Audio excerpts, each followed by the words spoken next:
é porque o outro tá ligado, professor. Não é para mexer. Boa tarde todo mundo. Os Boa professores tarde. estão formando isso. Eu estou na escola. Vocês estão ouvindo? Vocês me ouvem? Legal. Quem está em casa aí me ouve bem? Tem mais alguém aí? Deixa eu desligar o áudio aqui. É minha mãe. Boa tarde, Jairo. Felipe, tá bom? Mais alguém? Gabriel. Vou ter que fechar o áudio. Pronto, agora acho que deu legal aqui. Tudo em ordem aí, Jairo? Tá ouvindo a gente? Tá vendo? Legal? Peraí, deixa eu ver se eu consigo ajeitar isso aqui. Só um minuto, que eu não tô... Legal. Vocês vão ver aqui os... Cadê? Vocês vão ver toda a minha tela. Às vezes eu vou ter que sair, porque eu preciso printar aqui. Vamos lá. O povo tá chegando. Tá um pouco baixo. Fala de novo, Jair, por favor. Não.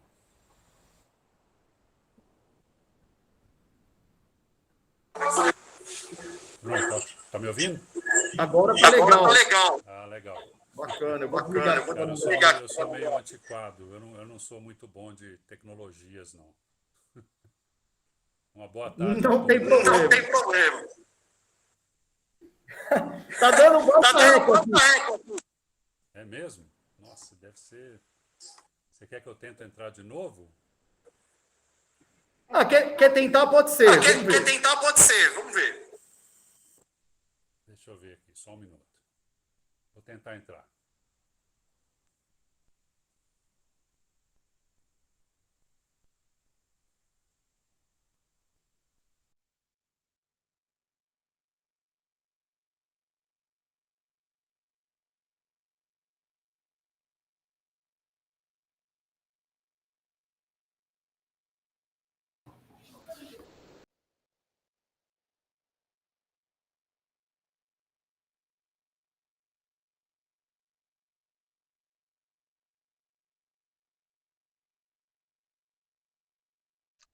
E agora, tá tranquilo? Tá legal. Bom, melhora um pouco, né? Perfeito, Jair. Perfeito, cara. Bom, boa tarde a todos aí. Boa tarde. Muito obrigado, Jairo, por aceitar o nosso convite. Sou o professor Felipe, com máscara. Sou professor de História, Filosofia, Sociologia, dou aula das disciplinas eletivas, que são as novas disciplinas do governo do Estado de São Paulo. Certo. Tem 3 escolas aqui presentes, acredito eu. Estamos aqui na escola Adelino José, aqui em São Mateus. Moleque, dá um oi. Adelino José em São Mateus, tem aluno do Colégio Júlio Botelho na Penha e do Colégio Objetivo, acredito que tem alguns aqui na sala. Vamos lá, posso perguntar tudo, Jairo? Pode perguntar o que quiser e se alguém quiser fazer qualquer pergunta, seja particular, seja da minha vida como músico, como artista, o que precisar, eu estou aí. Beleza, então vamos lá. Alguém quer começar a fazer uma pergunta? Sempre eu que começo. Hoje vocês querem começar ou não? Então eu vou dar o pontapé inicial, Jair, aí vocês perguntam, pode ser? Pode ser. Vamos lá então, Jairo. Fala um pouquinho pra gente quem é o Jairo Guedes, para a molecada conhecer um pouquinho, uma introduçãozinha básica. Vamos lá. Beleza. Bom, eu nasci, meu nome é Jairo Guedes, eu nasci em 68, no interior de Minas, em João Monlevade, né? É uma cidade do Vale do Aço que foi construída praticamente dentro da indústria belgo-mineira, que hoje todo mundo conhece como ArcelorMittal, e é daquelas cidades onde todos os nossos antepassados, avós, pais, irmãos mais velhos também, trabalhavam em função dessa usina, né? Dessa empresa, que é uma empresa de minério de ferro, uma das maiores do mundo. Então, eu falo que desde cedo eu já nasci com metal no sangue. E, bom, eu fui criado nessa casa com meu pai, minha mãe e duas irmãs mais velhas. A minha formação religiosa, eu sou ateu desde o nascimento. Meu pai me criou como ateu e a minha mãe católica e espírita kardecista. Mas nunca deu briga, não. Sempre foi um relacionamento muito bacana. Mas a minha mãe morreu muito jovem. Minha mãe morreu com a idade que eu tenho hoje, 53 anos. Ela morreu em 94. E o meu pai faleceu há 2 anos atrás. Eu vim para Belo Horizonte com 12 anos de idade para estudar numa escola, por ironia do destino, uma escola católica de padres, uma escola que tradicionalmente era só frequentada por alunos do sexo masculino, e quando eu entrei já era uma escola mista, né? Mas administrada por padres franciscanos. E com 2 ou 3 anos de estudos, é uma escola muito exigente, muito difícil aqui em Belo Horizonte, considerada uma das mais puxadas aqui no sistema de ensino. Com 2 ou 3 anos, eu já conhecia a música mais profundamente dentro da escola, assistindo shows de alunos no teatro da escola, bandas que foram formadas dentro da escola. Me apaixonei pelo rock, pela música mais agressiva, mais pesada, e aos 16 anos de idade eu montei o que todo mundo conhece hoje, a banda Sepultura, né? Então eu sou fundador e guitarrista junto dos irmãos Cavalera e do Paulo, que é o baixista da banda, e fiquei na banda até o final dos anos 80. Depois eu saí da banda, eu me casei, tenho 2 filhos, me separei, me casei de novo, e até hoje eu vivo de música. Eu vivo em função da música, do heavy metal, né, que é uma música, é um rock mais agressivo né, em termos de sonoridade. E é isso. Passei minha vida viajando, falando outras línguas e vivendo em outros países, morando em outros países. Eu devo ter conhecido uns 60 e poucos países durante a minha vida. E ainda tô nessa vida, viajando, gravando, e agora eu tenho a minha atual banda, que é a The Troops of Doom. E uma coisa que eu posso dizer a respeito das bandas é que, além de ser todas heavy metal, todas as bandas que eu participei, incluindo Sepultura e a minha atual banda, a linguagem é toda em inglês, né? Porque o mercado que a gente tem mais acesso e a gente consegue trabalhar melhor é na Europa e nos Estados Unidos. É um mercado, o berço do heavy metal ali, do rock e tudo, né? Então a gente canta em inglês sempre. É isso. Legal. Perguntas, gente? Alguém começar? Levanta a mão, fica à vontade. Vai lá, pode falar. Tá ouvindo, Jair? Senão tu pode vir aqui na frente. Pode falar, vamos lá. Se não ouvir, a molecada vem aqui. De qual música fez mais sucesso? Conseguiu ouvir, Jair? Qual música sua fez mais sucesso? Ixi, bom, essa garotada não vai conhecer, né? O Sepultura hoje tem duas músicas muito famosas deles, que eles não podem deixar de tocar em nenhum show, e uma delas é minha, uma delas se chama Roots, Bloody Roots, né? Raízes, né? É uma música muito famosa, que eles têm que tocar em todos os shows, e a outra, The Troops of Doom, que é uma música de minha autoria também, que foi escrita em 1985. Essas duas são as mais famosas. Jairo, já que você falou da Roots, Bloody Roots, você já não estava na banda, né, quando o Roots foi gravado. Não. E qual que foi esse processo da composição e o disco ser lançado sem você fazer parte do Sepultura? Como que foi? Não, na verdade, o Roots eu já tinha saído bem antes da banda, na época da composição do Roots. Eu tinha saído anos antes disso. O Roots já é de 96, eu já estava em outra banda, indo para fora do Brasil e tudo. Eu acompanhei o processo em Nova York, eu fiquei em Nova York com os amigos, né, com os caras do Sepultura, durante esse processo do Roots.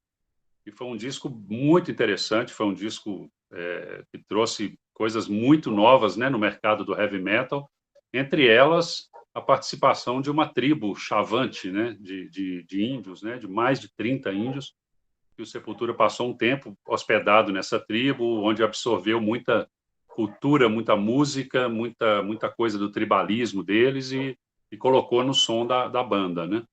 Nessa época eu já não era da banda, mas eu participei dessa parte da finalização do álbum dos Estados Unidos.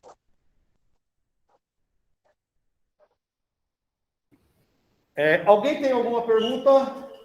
Vamos lá, vamos na ordem. Vai lá. Qual foi a sua banda que você participou preferida? Ixi, ouviu? Já conseguiu ouvir? Eu ouvi qual foi a minha banda que eu participei. A que você mais gostou, qual que é a sua banda preferida que você fez participação? É difícil, né? Mas, de qualquer forma, assim, a banda que eu participei, que eu mais gostei, nem é a minha banda de maior sucesso, apesar de, no Brasil, as pessoas que gostam de heavy metal idolatram essa banda como sendo uma das melhores do cenário. Se chama The Mist, a neblina, a névoa, né? E essa banda, eu gostei muito porque ela tinha uma linguagem bem diferente das demais bandas que eu participei, incluindo Sepultura. Tanto uma linguagem em termos de melodias, de harmonias musicais, quanto na linguagem lírica, na questão das letras, né? Todas as bandas que eu participei, inclusive a minha banda hoje, são bandas que a gente chama de death metal. Esse death metal é um braço do heavy metal, né? Você tem várias vertentes do heavy metal.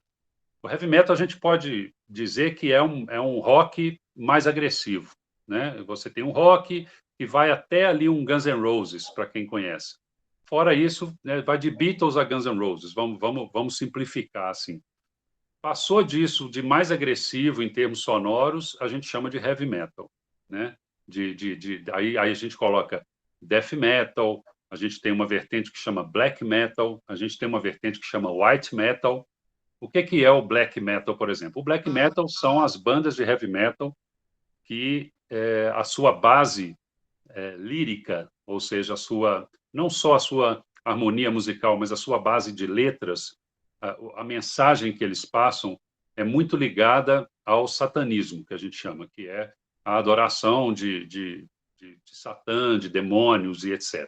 Falam muito disso, são muito mais, vamos dizer, pegam mais pesado nessa questão da religião, anti-religião, anti-catolicismo, anti-cristianismo, etc.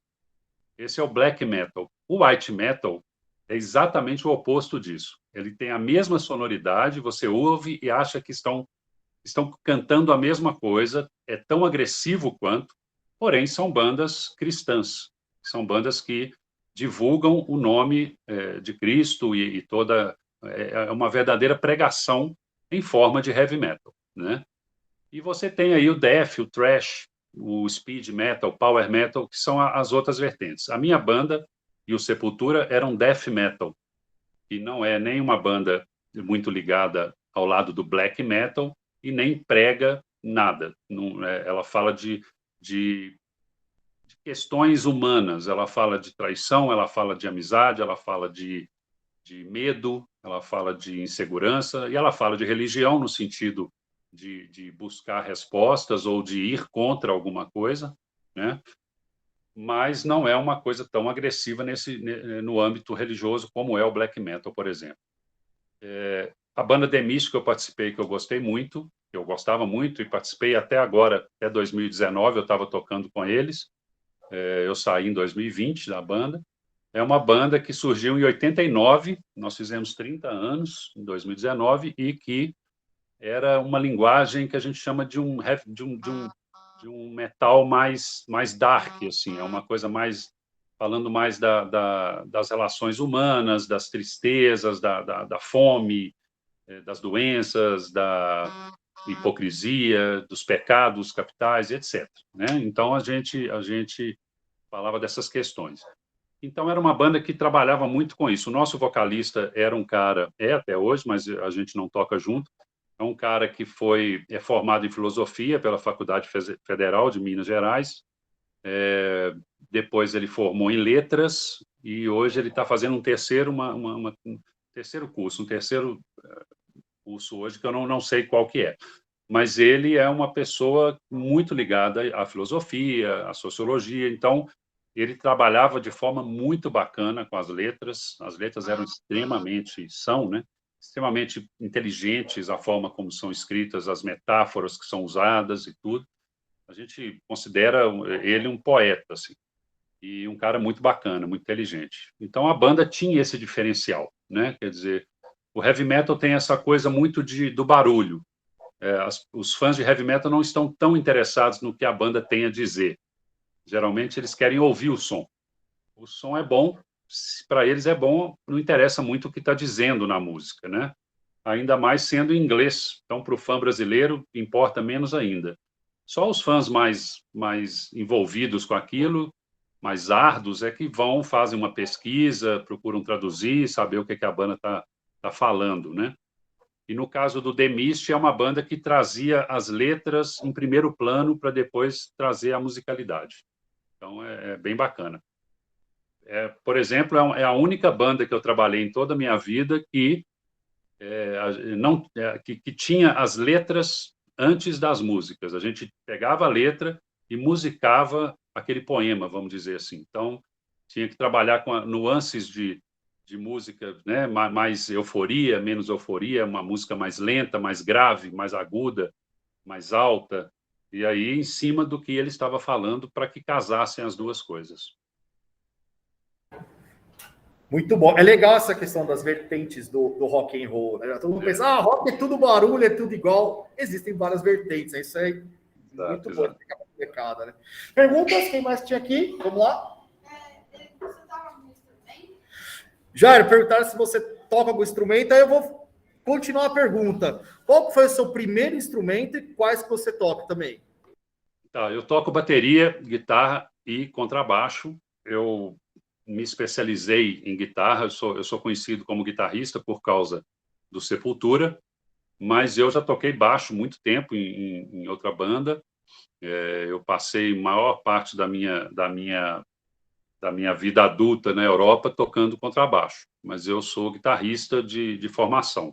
Hoje eu voltei a tocar guitarra na minha banda atual e eu sou baixista numa outra banda que é uma banda cover, uma banda tributo ao Metallica, né? E é uma banda que só toca cover de Metallica. Essa é uma banda que eu tenho também há 30 anos, essa banda, ela é desde 1990. É uma banda que toca músicas só do Metallica, chama Metallica Cover Brasil, e a gente toca na noite, a gente toca nas casas de show, boates, nos bares, da noite de Belo Horizonte, do interior de Minas e tudo. Mas não é uma banda que a gente sai para viajar em turnê, não é uma banda que a gente não precisa compor nada, porque já está tudo pronto, né? A gente só tem que estudar direitinho para fazer igual é feito nos shows do Metallica. E aí, essa banda também é o que a gente chama de plano B, é uma banda que me ajuda a pagar as minhas contas também. Vamos lá? Na fileira, quem mais? Vai lá. Entendi. Jairo, quando que você começou a gostar de rock? Vamos lá. Bom, eu comecei a gostar de música em geral, não de rock, na década de 70, no meio da década de 70. A minha mãe foi professora de gafieira, de dança de gafieira. Então, a minha mãe ouvia Dolores Duran, tinha os discos da Dolores Duran, tinha os discos do Nelson Gonçalves, e de discos de gafieira, de tango, de bolero, né? E muito clássico, a minha mãe gostava muito de clássico, a música predileta, a obra predileta da minha mãe, de Ravel, né? Que até o filme predileto da minha mãe no cinema era Retratos da Vida, é um filme que eu indico para todo mundo, um filme da década de 80, maravilhoso, que fala sobre a luta dos judeus na Segunda Guerra, e esse bolero de Ravel toca nesse filme, ele é famoso por causa disso. E eu fuçando os discos, na época era vinil, né? Pouca gente vai conhecer isso hoje, eu fuçando os discos da minha mãe numa radiola, praticamente, era um móvel que tinha um som embutido, eu achei uns discos de um cara que eu achei o cara muito bonito na capa, falei, gente, esse cara bonito, Deixa eu ouvir isso aqui. E quando eu ouvi, eu apaixonei. E era Elvis Presley. Então, foi o primeiro contato com o rock que eu tive e que até hoje é um dos meus ídolos, assim, é o Elvis. E a partir daí eu fui conhecendo outras coisas, né? Aí no início da década de 80, ali em 83, veio no Brasil, veio o Kiss no Brasil, né? Foi uma coisa que mexeu né, com todo mundo e tudo, com o imaginário, né, de todo mundo.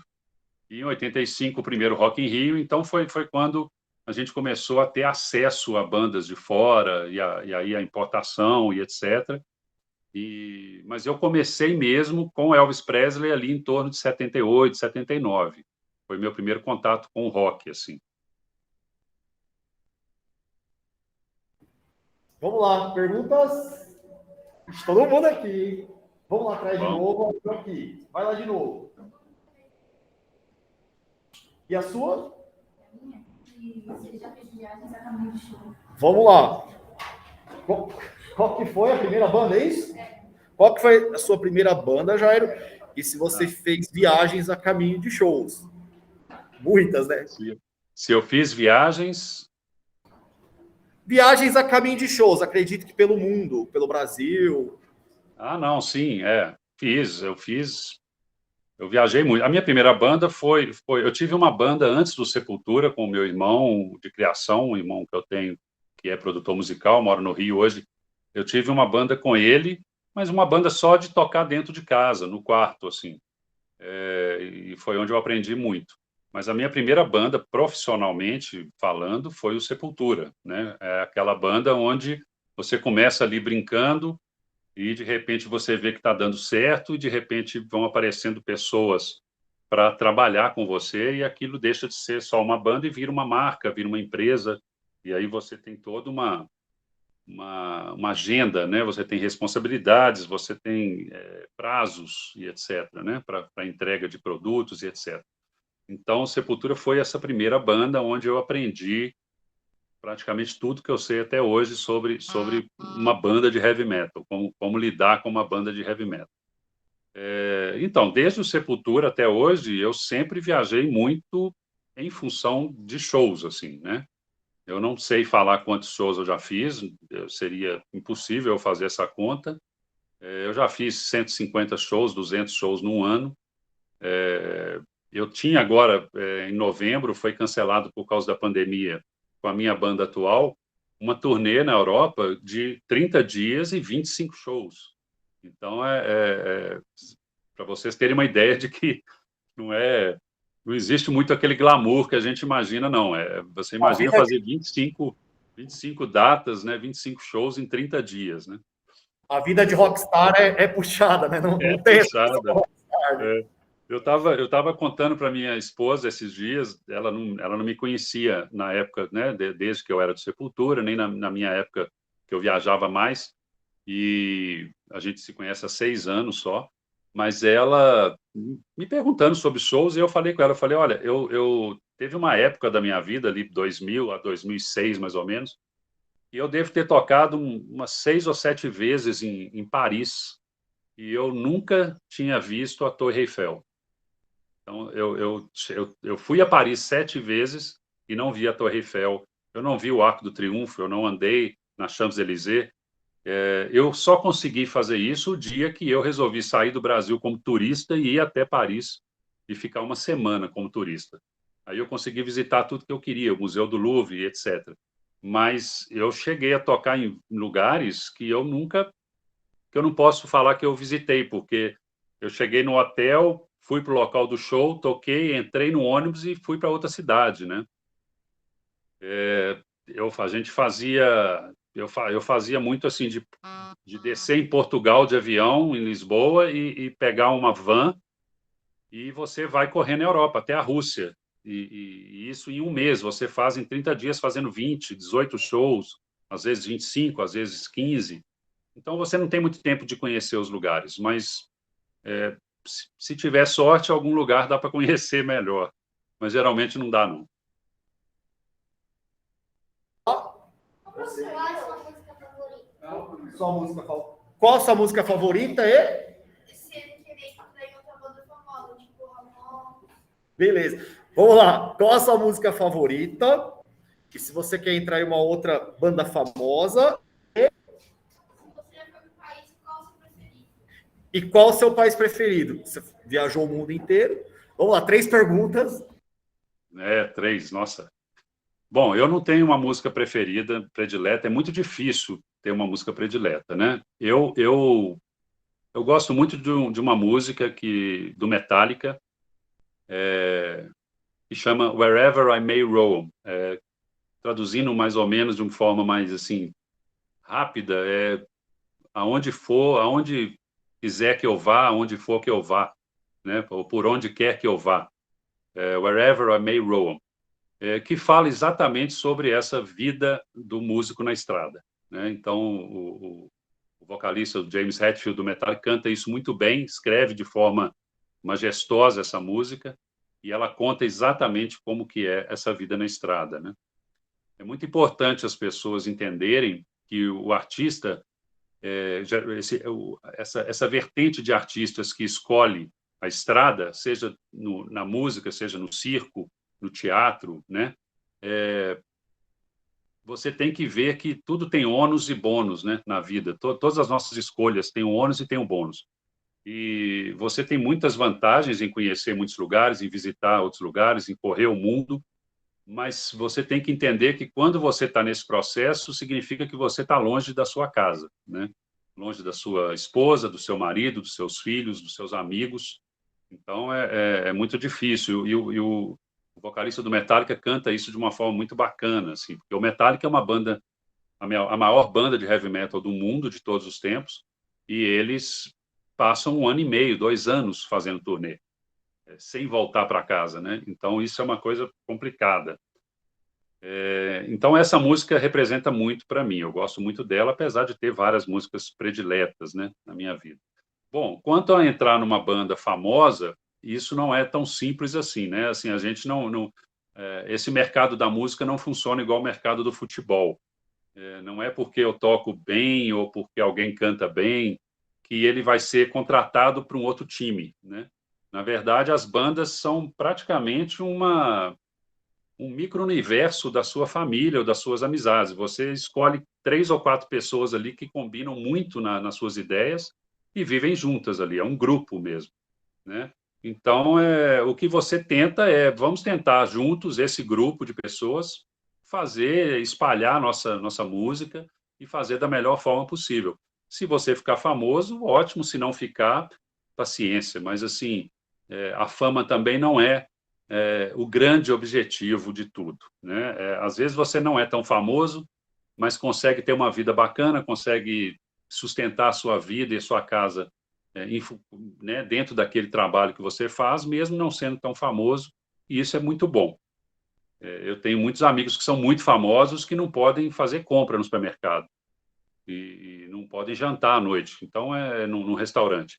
Então, isso também não é o que a gente procura, né? Não é o ideal. E a última pergunta, qual que foi? É da banda, da música?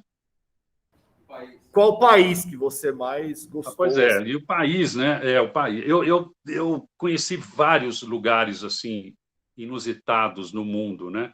E é muito bom a gente conhecer, porque essa relação que a gente tem com as coisas do mundo só pela internet ou pelos livros ou pelo que os outros dizem, né? Nunca vai ser igual a nossa relação, né? Quando a gente realmente conhece, vai pessoalmente, participa, né? É uma experiência bem bacana. Alguns lugares são bem ruins, alguns lugares são muito bons, assim. Eu tenho uma paixão muito grande por todo o leste europeu, assim. Eu gosto muito dos países do leste da Europa, e aí eu gosto muito da Iugoslávia, hoje Eslovênia, Sérvia e Montenegro, Croácia, Romênia, são os lugares que eu gosto muito. Até subindo até ali perto da Rússia, incluindo República Tcheca, essa parte bem mais antiga, né? E é uma parte bacana, apesar da minha completa isenção religiosa de qualquer crença, mas é uma parte muito quase ortodoxa, né? É uma parte que tem uma religião muito, muito forte, né? A religião a religião católica e a Igreja Ortodoxa são muito presentes nesses países, e aí a arquitetura é muito bonita. Então, você tem toda uma coisa boa que a religião trouxe, que eu acho, na minha visão, inclusive essa parte da riqueza arquitetônica, né? E não só isso, mas toda a parte de arte, de quadros, de pintura, de literatura. Então, assim, esses países são muito ricos em termos arquitetônicos, são muito bacanas, muito bonitos em termos de recepção também, eles nos recebem muito bem. Realmente, o brasileiro, até hoje, você ser do Brasil para um país do leste europeu, parece que é outro planeta, você é recebido como um alienígena, assim, isso é muito engraçado. E eu gosto muito mais do que da Europa clássica que a gente está acostumado, a Alemanha, a França, a Itália, e tem muita coisa boa, mas é mais do mesmo para mim. Eu gosto muito desses países pequenos ali que tiveram muitas guerras, foram muito subdivididos, com muitas culturas, com muita religião, com muita língua diferente, né? Eu, particularmente, morei 6 anos na Europa, eu morei na Suíça 2 anos, morei na Antuérpia 2 anos e morei na Holanda 2 anos. E aproveitei esse tempo de morada para correr outros países. E aí eu me apaixonei pelo leste europeu. Aconselho a todo mundo conhecer. Legal. Quem ainda não perguntou, vamos lá. Ali. Vai lá.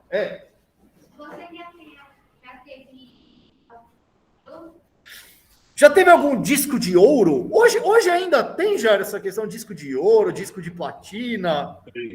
Tem, mas o que acontece? É claro que com o advento da tecnologia hoje e essa falta de fabricação de produto físico, né? Quer dizer, hoje a gente tem, eu fabrico para minha banda, eu faço vinil, eu faço fita cassete, coisas que os meninos de hoje não conhecem. Os meus filhos não conhecem, meus filhos têm 30 anos, né?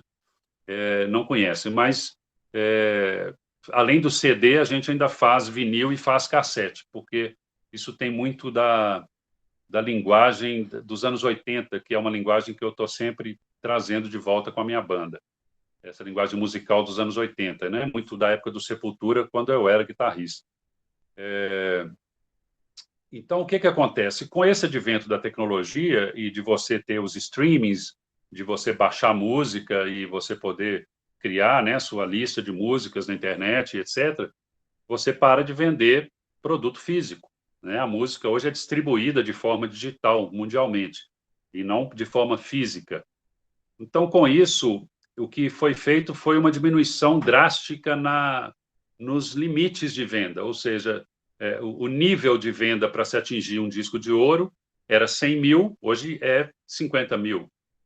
O que era um disco de platina, que era 200 mil, hoje é 80 mil, 75 mil. Então, eles tiveram que diminuir esses níveis para que continuasse premiando os artistas e as gravadoras com esses discos de ouro e de platina, né?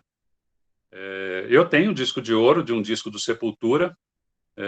Eu não tenho o disco físico em casa, mas eu tenho o título, né, que o Sepultura ganhou com o disco de ouro de vendas do nosso primeiro disco. E foi muito bacana. Alguém? Vai lá. Qual foi a sensação de estar em um palco lotado? Jair, qual que é a sensação em pisar em um palco lotado? E complementando, como que foi gravar o primeiro disco, né? O primeiro é o Bestial Devastation, é isso? Isso, Vamos lá. Como que foi o quê do primeiro disco? Como que foi entrar em estúdio? tá. O processo de gravação e a sensação de pisar num palco lotado. Tá, bom, primeiro, falando do disco, né? Foi o primeiro disco, né? Foi uma coisa, eu era um moleque de 16 anos, né? O Igor Cavalera, do Sepultura, tinha 14 anos, né? Então, para a gente foi um choque, assim, né? Ser convidado a gravar um disco e tudo, em 84, né? Então, assim, 80 para 85, a gente ficou muito, muito orgulhoso disso, muito lisonjeado. A gente não sabia absolutamente nada do que estava fazendo em termos de estúdio, de tecnologia da época. A gente ainda não era músico, a gente estava aprendendo a lidar com os nossos instrumentos. Então, É um disco cheio de falhas, é um disco cheio de erros básicos nossos, de afinação, de nota e tudo, e um disco cheio de erros, inclusive em razão de que nem a gente sabia como trabalhar com a tecnologia que os estúdios ofereciam, como os estúdios não sabiam como trabalhar com o tipo de som que a gente estava trazendo. Então, nem as pessoas que eram muito envolvidas na produção musical tinham noção do que a gente estava fazendo, porque não conheciam. Rock, para eles, era Barão Vermelho, Rita Lee, RPM, Ira, Kid de Abelha, Titãs, e a gente era completamente agressivo, era completamente barulhento, né? Então, eu, por várias vezes, quando comecei a ligar minha guitarra no estúdio, tocar, o dono do estúdio ou algum produtor ia lá e desligava e falava, não, você não pode tocar assim, não, você vai estourar o amplificador, você vai estragar tudo, você vai botar fogo na casa, né? E eu tive que educá-los também, né? Olha, não é isso, né? Não vai pegar fogo, não vai acontecer nada, é só a frequência do som que está mudando, isso aqui é um efeito que a gente coloca, que torna o som mais agressivo, é assim mesmo, é uma distorção, porque todo mundo teve que aprender junto. Eu acho que todo período da nossa vida, né, acontece isso, né? A gente tem que aprender juntos, os mais velhos, os mais novos. Então, tanto os produtores quanto a gente teve que aprender muito. Então, foi um momento de muita dificuldade, mas de muito aprendizado, e que valeu muito a pena, né? Qual que foi a outra pergunta? Desculpa. A sensação de pisar num palco. Pisar no palco lotado, né? O lugar que eu toquei, eu fiz 2 shows na minha vida, que foram os 2 maiores shows que eu já fiz, e os 2 foram em Bogotá, capital da Colômbia, né? Que é engraçado, porque eu fiz em 99 e 2002, se eu não me engano, esses 2 shows, e é engraçado, eu já era pai de família, casado, na época eu era casado com a minha primeira esposa, e o meu pai não queria me deixar ir de jeito nenhum, ele queria me amarrar dentro de casa, porque o meu pai achava que eu ia morrer porque eu estava indo para Bogotá, pra você ter uma ideia. E ele falava, não, você está louco, aquilo ali é cheio de Farc e máfia, e eles atiram nos aviões. Eu falei, pai, eles atiram no avião pequeno que voar em cima da floresta ali, eu vou pegar um Boeing em São Paulo e vou descer em Bogotá, um dos maiores aeroportos do mundo. Não, você não vai, não sei o quê. Foi muito engraçado essa viagem. Foi uma viagem, uma experiência muito legal, onde eu aprendi muita coisa e foi muito bacana. E foram os 2 maiores shows da minha vida. Os 2 shows tinham 150 mil pessoas em cada um. É praticamente um Rock in Rio, né? Esses 2 shows foram numa praça famosa, um parque famoso, chama Parque Simão Bolívar, né, em Bogotá. E os 2 shows foram shows de uma associação de Bogotá antidroga. Então, foi muito engraçado, porque não vendia nem bebida alcoólica nos shows. Esses 2 shows tinham 150 pessoas batendo cabeça, pulando, jovens, entre 15 e 30 anos, e não tinha bebida alcoólica. O patrocinador dos shows era uma marca de Guaraná, e o show, a gente acabava o show, cada um dava um depoimento, falava alguma coisa sobre a experiência com drogas, ou como não ter essa experiência, ou a melhor forma de tê-la. Foi muito bacana, foi um show bem bacana, muito grande, muito grande. E eu fiquei muito nervoso. Qualquer show, respondendo a pergunta dele, qualquer show que eu coloco meus pés no palco, independente de quantas pessoas estão ali, eu estou me expondo de uma forma muito, muito verdadeira e muito... É uma exposição muito grande, né? Então, assim, eu fico nervoso, qualquer um fica, e eu espero que esse nervosismo nunca passe. Assim, eu quero sempre estar nervoso, porque isso me faz trabalhar melhor. Eu comentei com eles aqui no começo, falei, eu estou muito nervoso, estou extremamente nervoso, porque é uma exposição, não é verdade, como você disse, E é um ídolo da música. Você é um expoente do heavy metal. Eu falei, gente, eu tô muito nervoso. De toda aula eu tô sempre nervoso, né? Mas agora eu tô mais calmo, Beleza. Acabaram de perguntar aqui, vamos lá. Se você sempre gostou da música. É que foi aquilo que você falou no começo, né? Do seu contato com a música, e sempre gostou, né? Acredito. Sempre, desde novo. E a minha mãe, como dançava gafieira, eu convivia muito com ela, né? Até antes dela falecer, eu morei com a minha mãe.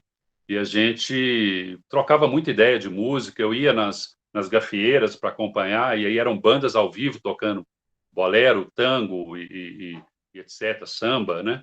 Então eu vivi cercado de música, né? Meu pai nunca foi muito músico, não. Meu pai era militar e muito um cara muito sério, muito centrado e tudo, né?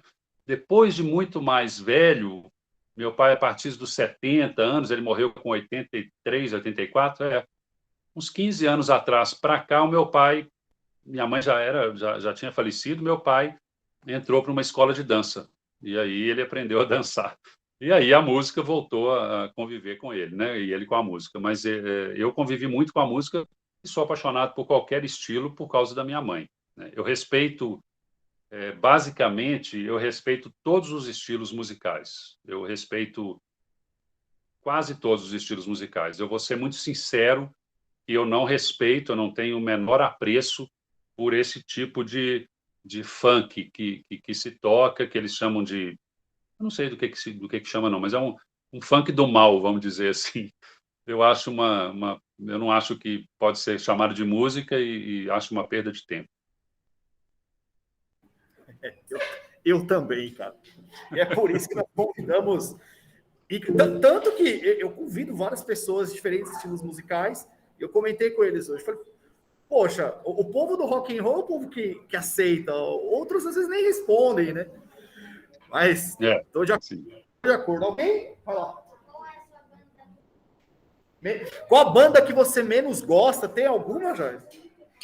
Não, eu não tenho, assim, eu acho que tudo que eu não gosto, eu simplesmente não trago para o meu dia a dia, né?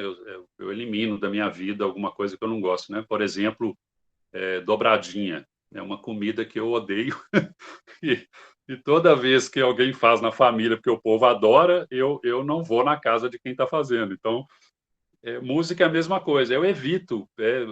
Se eu tiver eu não bebo, né? Então eu não frequento bares, essas coisas. Mas se eu estiver num lugar onde toca um funk, hoje qualquer aniversário eles colocam funk, qualquer festa, casamento, qualquer festa, qualquer festejo coloca um funk, né?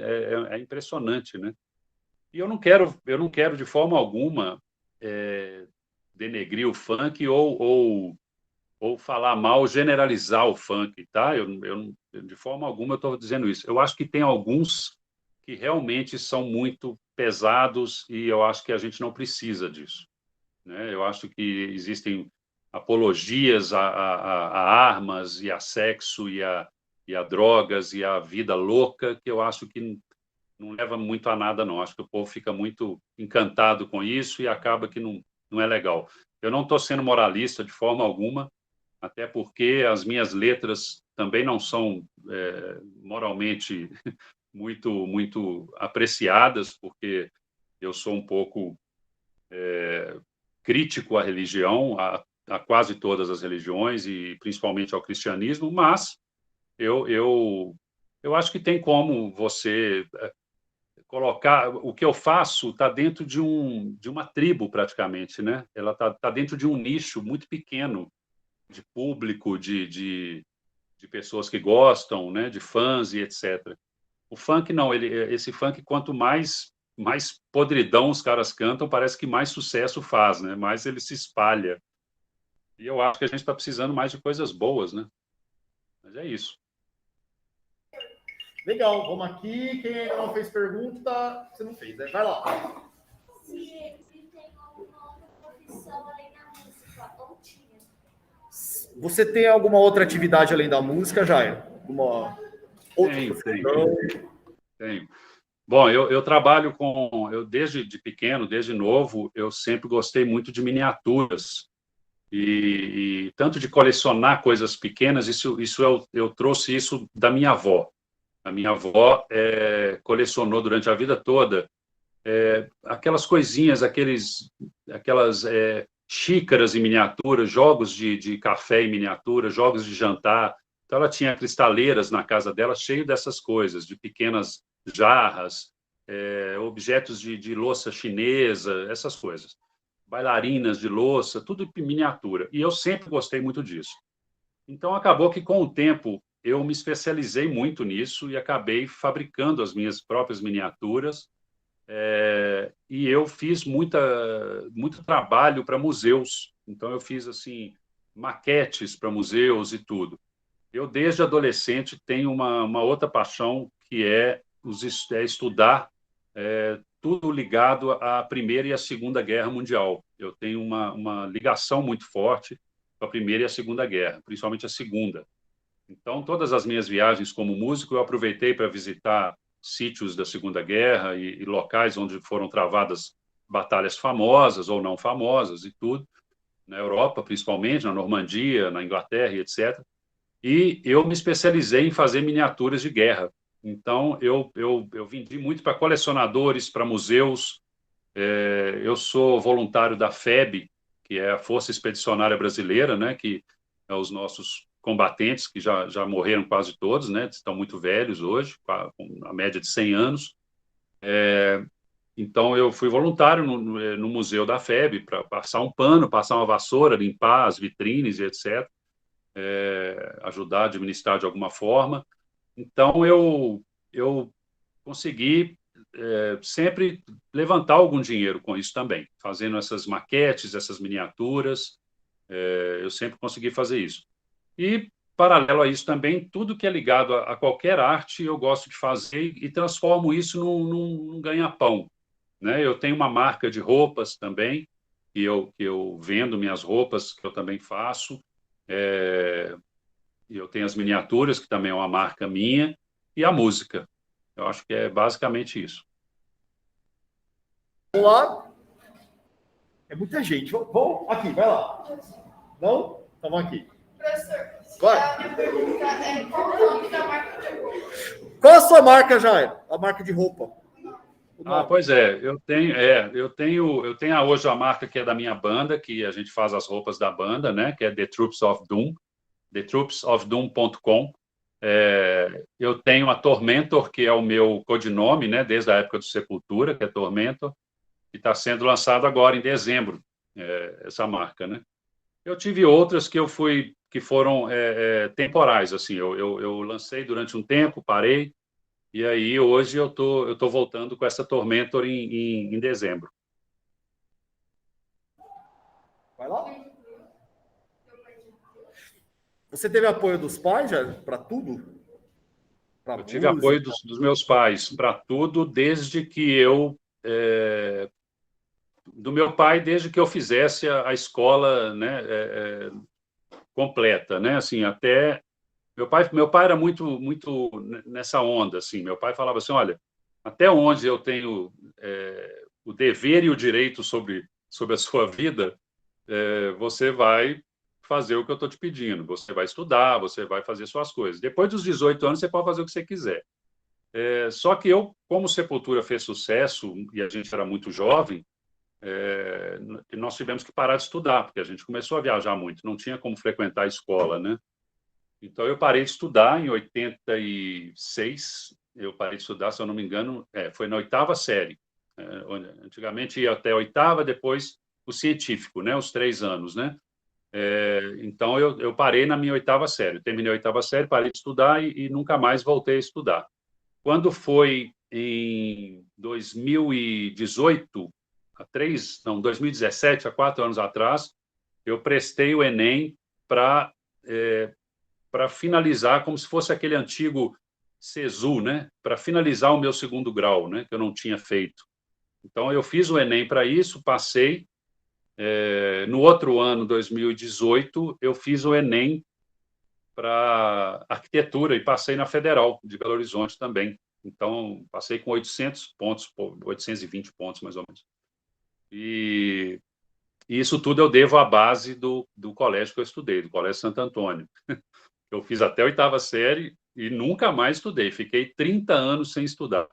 E eu te confesso que eu fiz o Enem sem fazer nenhum cursinho, não fiz nada. Assim, eu abri umas apostilas que eu comprei na banca de revistas e fui lendo, pesquisei umas coisas no Google e pesquisei muito como que era o formato do Enem, como que eram as provas dos outros Enems e tudo. E eu descobri umas coisas muito bacanas, assim, posso estar enganado hoje, mas na época eu descobri que metade da prova as respostas estavam nas perguntas, assim, né? Que existe uma maldade, num bom sentido, né? Na pergunta, e se você interpretar muito bem a pergunta, você não precisa saber a resposta que você acerta. E aí é claro que se você tiver num processo de estar estudando, né? E você faz o científico, aí você faz um curso para o Enem e com professores e tudo, é claro que isso é muito superior ao que eu fiz, é muito melhor.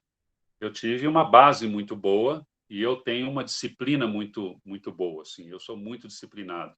Então eu acabei estudando em casa e aproveitando da minha idade e de não estar tocando na época e falei, deixa eu trabalhar nisso aqui. Aí eu estudei até passar, né? Mas eu não fui para a faculdade. Acabou que eu tive que também trancar essa matrícula aí e deixar para o futuro, porque eu voltei a tocar e viajar também. Vamos lá? Você se arrependeu de ter saído da escola? Duas perguntas. Já. A primeira, se você se arrependeu de ter saído da escola. E aí eu acho que a pergunta que todo mundo faz, da saída do Sepultura. Tá. Não se houve arrependimento, mas por quê? Fala sobre a saída. Claro, claro. Bom, a saída da escola, é claro que foi por um motivo muito sério e muito concreto, né? Eu não saí na loucura, né? Eu saí com toda uma assistência em volta da banda, né? Você tem uma gravadora, você tem uma agência que faz turnês, um empresário, então você sabe que você vai ter uma série de trabalhos pela frente, você não vai ficar parado. Então, assim, eu não me arrependo por causa disso, mas eu me arrependo, sim, muito de ter largado a escola, porque esse período da nossa idade, esse período da adolescência, principalmente, ele é extremamente importante, principalmente na formação de amizades, né, de grupos de amizades. Então, eu não tenho amigos dessa época. Então, eu não tenho amigos do Exército, porque eu não servi, eu estava tocando, e eu não tenho amigos da época da escola, porque os meus amigos eu larguei na 6ª, na 7ª ou na 8ª série, e eles continuaram uma vida juntos, formaram casais, formaram... eu nunca fui numa festa de 15 anos, né, dos meus amigos, então eu não sabia como que era. Eu tenho até hoje amigos assim que estudaram comigo na 6ª série, na 7ª série, e chegam para mim hoje e falam assim, Jário, você lembra das festas que tinha na boate tal, lá em Belo Horizonte? Eu falo, não lembro dessa boate, porque é como se eu fosse tirado dessa fase da minha vida, da adolescência, e colocado numa fase já assim, estrada, show e gravar disco. Então, eu me arrependo muito disso. Eu gostaria de ter tido as duas coisas ao mesmo tempo, o que não é possível, né? Porque a gente faz amizades muito bacanas durante esse período da escola, professores que a gente conhece, existe toda uma relação muito íntima, né, da escola com o aluno, e eu senti até a 8ª série, e era a minha segunda casa, né? A escola era, para mim, os meus professores eram... eles faziam o papel, praticamente, da ausência dos meus pais. O tempo que eu não estava com meus pais, eu estava com meus professores. Então, eles me davam todo um outro tipo de educação, né? Me traziam toda uma outra informação. E, ao mesmo tempo, exigiam de mim as mesmas coisas que os meus pais exigiam. Hoje as coisas mudaram muito, mas, na época, eu gostava muito e me arrependo de ter saído, sim, por causa disso. Mas não me arrependo da vida que eu construí profissionalmente. Quanto ao Sepultura, é muito parecido com a questão da escola. Eu me arrependi muito de ter saído do Sepultura e só pelo motivo de eu não estar com meus melhores amigos durante a estrada. O Sepultura, logo que eu saí do Sepultura, o Sepultura foi para fora do Brasil e estourou e virou uma das maiores bandas do mundo. Nessa época, eu gostaria de ter dividido as experiências que eles estavam tendo com eles, como amigo, né? Vamos, a gente passou o pior, passou o perrengue, quer dizer, a gente construiu a nossa startup, a nossa pequena empresa, né, com todas as dificuldades. Agora que ela deu certo, eu estou saindo. Então, eu não curti, vamos dizer, eu não colhi essa vitória junto com os meus amigos, os irmãos Cavalera e o Paulo. Mas, como Sepultura passou por maus pedaços depois também, tiveram muitos problemas, eu não me arrependo, porque eu não estava nesse processo ruim na época pesada da banda, né? Então, eu não tive esses perrengues, vamos dizer assim. Eu tive os meus, mas não tive esses. Por exemplo, eu posso citar que o Sepultura teve um racha, né? Eles tiveram uma divisão muito forte. A banda brigou entre eles. Metade da banda foi para um lado e metade foi para o outro. Isso há 20 anos atrás e até hoje, há 25 anos atrás, e até hoje eles não têm contato um lado com o outro. Se eu estivesse nessa época desse racha, eu teria que ter tomado partido de um lado ou de outro, e hoje eu estaria sem a amizade de um lado ou de outro. E hoje eu tenho, por não estar nessa época da briga, eu hoje tenho o respeito dos dois lados. Isso é muito bom. Vamos lá? Fala. Qual o seu cantor favorito e... Vai lá. Se você fez algum curso. E se você fez algum curso? Bom, tá. O meu cantor favorito é igual música, né? E banda. É muito difícil falar. Eu tenho um que é o vocalista do Metallica, o James Hetfield, que é o que eu não idolatro, mas eu gosto, respeito muito. Eu tenho um que eu convivi com ele pessoalmente durante um tempo, que eu acho uma pessoa fantástica e que faleceu, que é o Lemmy, do Motorhead, que é considerado um deus do heavy metal, que é uma pessoa que eu gosto muito como músico, como cantor e tudo. E, ao mesmo tempo, eu até indico isso para estudos futuros, para quem tiver curiosidade. Eu sou muito fã do Chico Buarque no Brasil, porque eu acho ele nem como cantor ele é tão bom, mas eu acho ele um letrista fora da curva, assim. Se você quer ler coisas assim, músicas, né, parte lírica fora da curva, o Chico Buarque é uma boa pedida. Ele é um cara extremamente inteligente, assim. As coisas que ele produziu na década de 70 e 80 são impressionantes. Então, como letrista, eu gosto muito dele. Legal. Vamos lá? Mais alguém? Vai lá. Já brigou com a sua banda? Se você já brigou com a sua banda, Jair, ou com Não, as bandas... com a minha banda atual, eu não briguei, e a gente espera não ter que brigar, porque a gente já está muito maduro, a gente já percebeu, a gente já sabe o caminho das pedras, a gente já percebeu que a gente consegue ter discussões bem mais leves e bem mais educadas e controladas do que ter que brigar. Então, é muito simples para a gente trabalha... Hoje as bandas trabalham como empresas, quer dizer, é muito simples, todos são funcionários daquela empresa, né? Você não tem um CEO, você não tem um chefe, você tem todo mundo trabalhando junto, cada um tem a sua obrigação, todo mundo tem o que mostrar de trabalho, né? de processo no final do mês, no final do dia, no final de uma gravação.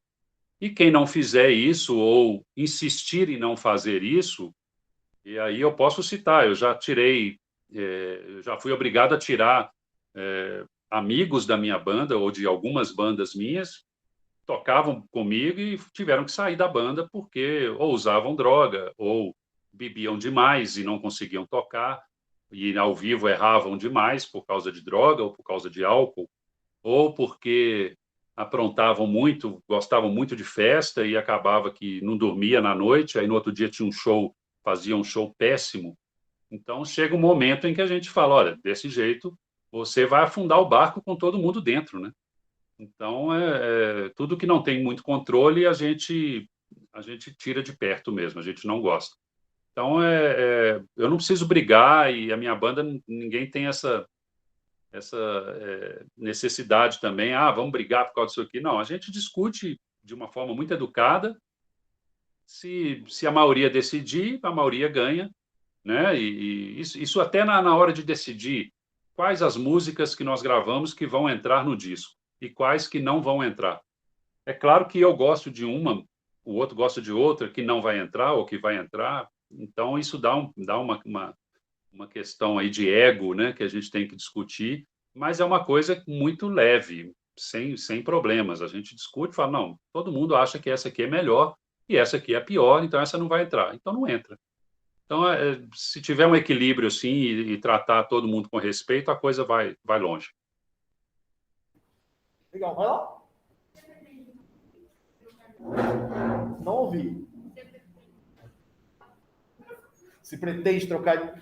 vamos lá, vou tentar sintetizar tudo. Se pretende trocar de banda, quem mais? Vai lá. De quantas bandas você participou? E aqui. Se ele gosta de K-pop. E se você gosta de K-pop? O que ele acha do K-pop? Ou melhor, o que você acha do K-pop? Vamos lá, eu já volto aí. Bom, tá. Não pretendo trocar de banda. Minha banda é uma paixão da minha vida, é uma construção que vem desde o início. Você faz, né, as bases da banda, você trabalha, escolhe as pessoas, você constrói músicas, constrói toda a estética visual, você faz todo um trabalho para que aquilo seja algo eterno, né, para que aquilo dure, enquanto dure, seja eterno. Então, a gente não pretende sair, a gente não pretende brigar, nem nada disso. É um casamento entre 4 amigos ali que querem que dê certo. Então, ninguém tem a pretensão de ir para outra banda, não é uma oferta financeira que vai tirar alguém da banda, não é assim que funciona. Existe uma paixão muito grande pelo que está fazendo e tudo, né? Em relação às bandas, eu tive 5 bandas, assim, que eu posso considerar que foram profissionais e tudo, né? Do Sepultura para cá. Em todas elas tem características diferentes, com pessoas completamente diferentes. Em todas elas eu tive algum problema, alguém teve algum problema em relação a várias coisas, mas a maioria sobreviveu. E a última pergunta que você fez, o que eu acho de K-pop? Pois eu acho assim, eu não sou fã, não é uma coisa que o Jairo vai ouvir agora K-pop, ou vai baixar todos os discos, não.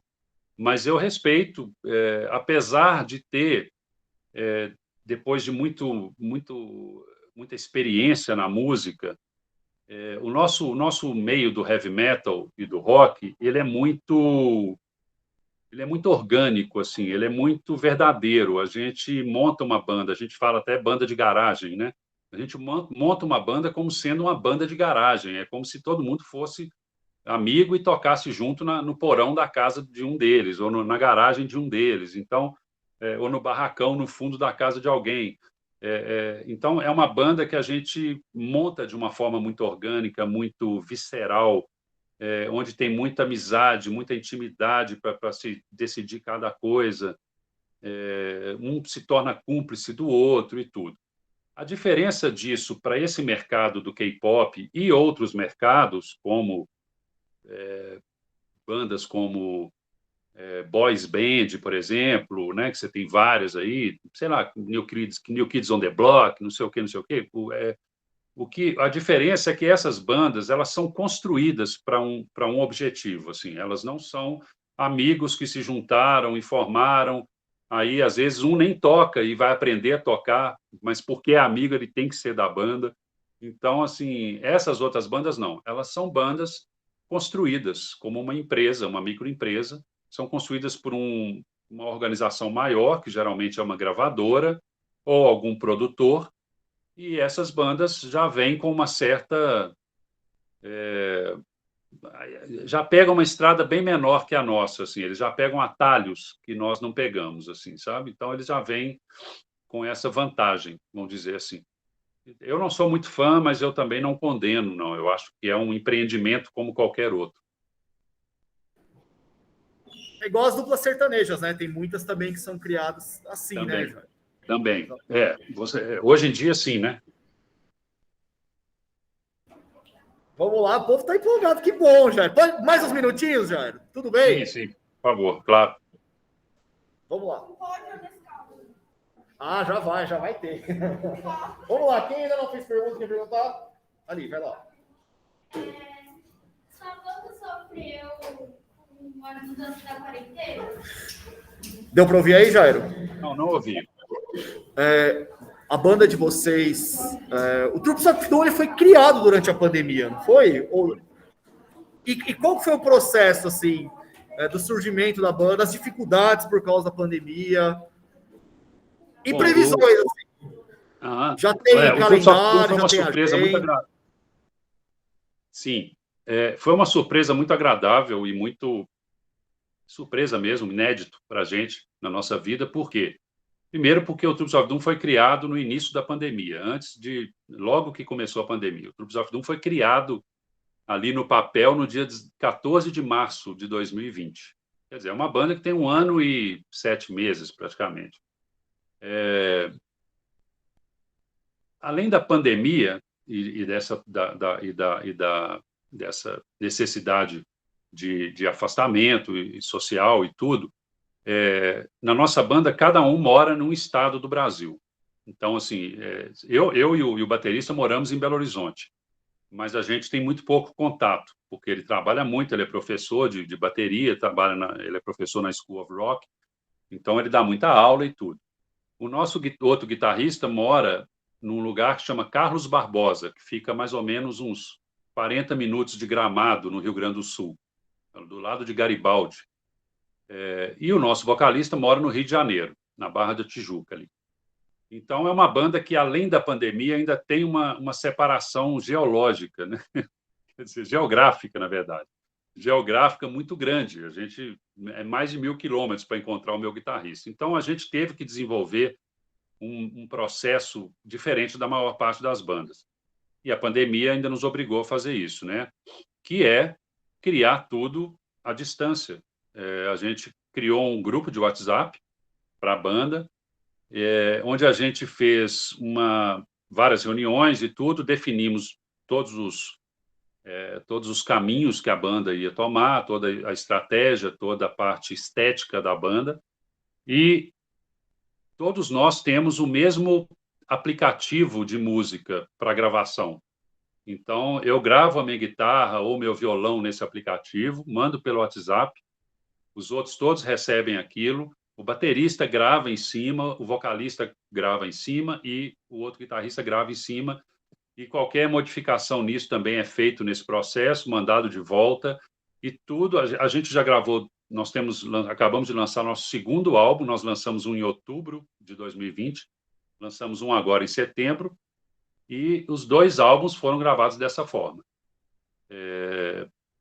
Só para você ter uma ideia, inclusive nossos álbuns têm uma aceitação na crítica muito forte, muito boa, muito positiva.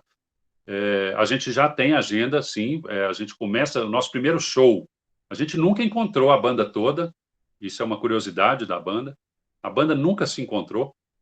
Eu já me encontrei com o guitarrista, já me encontrei com o baterista, o vocalista se encontrou com o guitarrista, mas nunca os 4 juntos. Eu estou indo amanhã para o Sul, eu vou passar 10 dias no Sul, na casa do guitarrista, mas também só eu e ele, não tem os outros membros da banda, por causa de trabalho, famílias, etc. E o nosso primeiro encontro ali, físico, vai ser no dia 11 de dezembro, em São Paulo, que nós vamos fazer um show no Fabric Club, em São Paulo. Vai ser o nosso primeiro show, desde a formação da banda. Então, é uma banda que nos trouxe esse desafio, né? É uma coisa muito, muito diferente para nós, assim, que a gente sempre esteve acostumado a juntar bandas, a juntar os amigos da própria cidade. Então, alugava um estúdio ou na casa de alguém para compor, para trabalhar e tudo. Agora é um outro processo. Agora é a distância, não somos os melhores amigos do mundo, né? Não temos essa intimidade, né? Assim, extra-banda, quer dizer, a gente tem uma intimidade muito grande na banda, mas extra-banda a gente não tem. Eu não sou... A minha esposa não é a melhor amiga da esposa do meu vocalista, né? Ela nem conhece a esposa do meu vocalista. Então, isso é uma coisa que os tempos modernos nos trouxeram, né? Antigamente eram amigos, as namoradas viravam amigas, e aí a banda se formava e andava todo mundo junto, né? Hoje não, hoje é um trabalho. A gente tem a banda, a gente curte, claro, a gente aproveita, é emocionante para a gente, cada conquista, cada música que a gente termina de compor, mas é uma questão profissional, assim, né? Quando está tudo pronto, a gente manda tudo para um estúdio fora do Brasil. Nossos 2 primeiros álbuns foram terminados, finalizados na Noruega, no mesmo estúdio, na Noruega, que recebe todos esses arquivos que eu citei, que nós passamos pelo WhatsApp, a gente dá um polimento neles, né? Dá uma limpeza, manda para a Noruega, e esse cara na Noruega, que é um produtor musical, junta tudo de uma forma coesa, de uma forma bacana, onde você sente um clima ali, uma climatização de banda tocando junto ali, né? Então, isso é muito importante. Legal, maravilhoso. Está uma delícia, mas tudo tem que chegar ao fim, né, gente? Olha quantas perguntas, né? Olha aqui, o povo está empolgado, que legal. Se quiser me mandar qualquer pergunta por e-mail, por WhatsApp, Felipe, você pode fazer, você tem liberdade para isso. Legal. Qualquer pergunta, qualquer dúvida, pode me mandar. Legal. Eu respondo com o maior prazer. Depois passarei as redes sociais também para a molecada, para eles seguirem. E aí, todos os nossos convidados participam do nosso que é melhor. Ou seja, eu vou colocar algumas imagens aqui e é papo. É papo. É uma brincadeira. Então, assim, para você, direto, o que é melhor? Beleza? Vou compartilhar a tela. Vamos lá. Deixa eu ver. Aqui. Disse apareceu, já era porque eu não vejo mais ninguém. Não, tá, eu estou vendo aqui. Quem é melhor? Beleza. Vamos lá. Deixa eu ver se vai mudar. Metallica ou Megadeth, Jair? Bom, para mim, Metallica. Metallica é melhor do que Megadeth, para mim. E para vocês?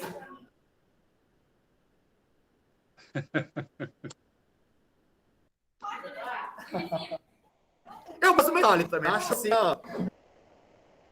eu acho que mas gosto do Megadeth demais também. E do Iron, né? Baixo ou guitarra? Vamos lá. Baixo ou guitarra? Você sabe que o pois é, eu prefiro guitarra, mas eu queria dizer que o baixo, ele foi apelidado, se eu não me engano, pelo Bach, pelo Johann Sebastian Bach ou pelo Beethoven, eu não me lembro.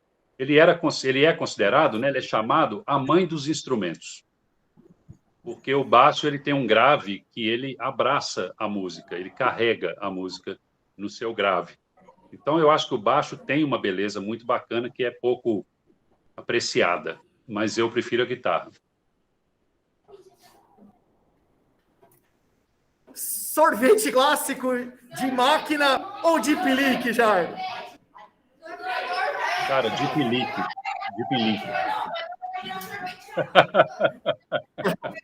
Esse é clássico. Você acredita que eu tenho uma... Eu acho que nenhum dos dois deve ter 1% de coisas naturais neles, né? Mas assim... Então, eu já tenho que os dois uma de sorvete, acredita? Eu tenho uma dessas aí. Olha isso. É gelatina, cara. Mas continua, pode falar, né? Vai lá. Não, é isso, eu gosto de pelique, então, de eu prefiro.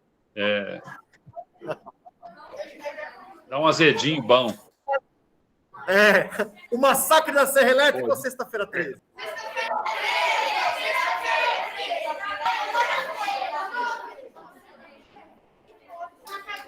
Peraí.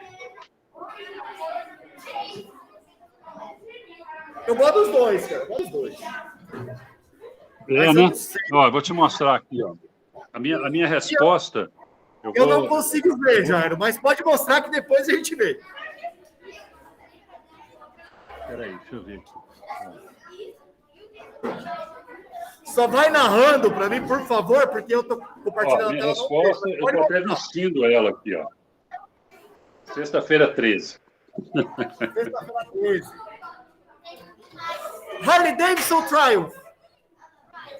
Porque você é um cara que gosta muito de moto, né, Jair? É, eu gosto. Eu larguei as motos porque eu tomei um tombo, mas eu gosto. Pois é.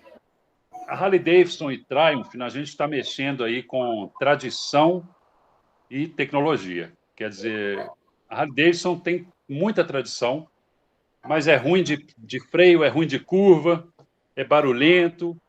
A Triumph não, ela já é mais moderna, ela já é uma moto que tem mais segurança, né? Então, assim, eu vou preferir a Harley Davidson.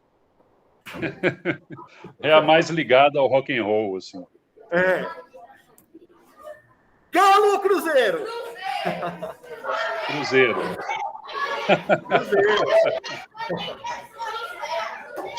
Bom, eu sou cruzeirense, eu sou cruzeirense e quem em São Paulo me manda muita notícia, me manda presente, me manda camisa, é a torcida do Palmeiras, porque o Cruzeiro é Palestra Itália também, né? Exatamente.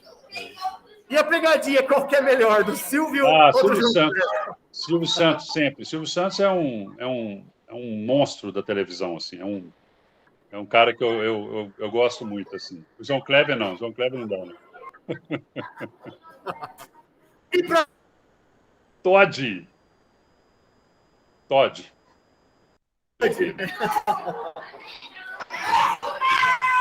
Aqui, tem um melhor que é o ovo maltine, né? Mas já que não tem, vai o Todd. Exatamente. Gente.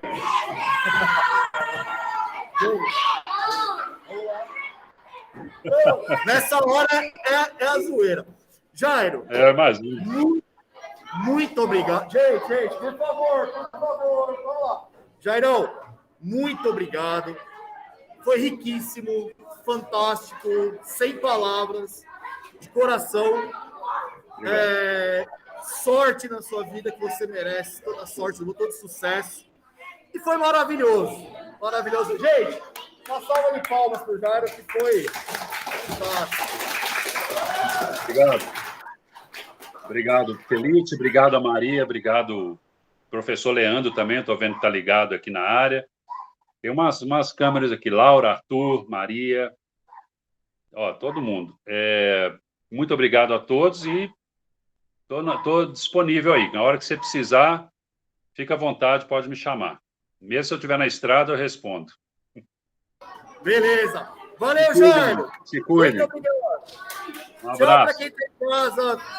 Maravilhoso. Tchau. Vou parar a gravação.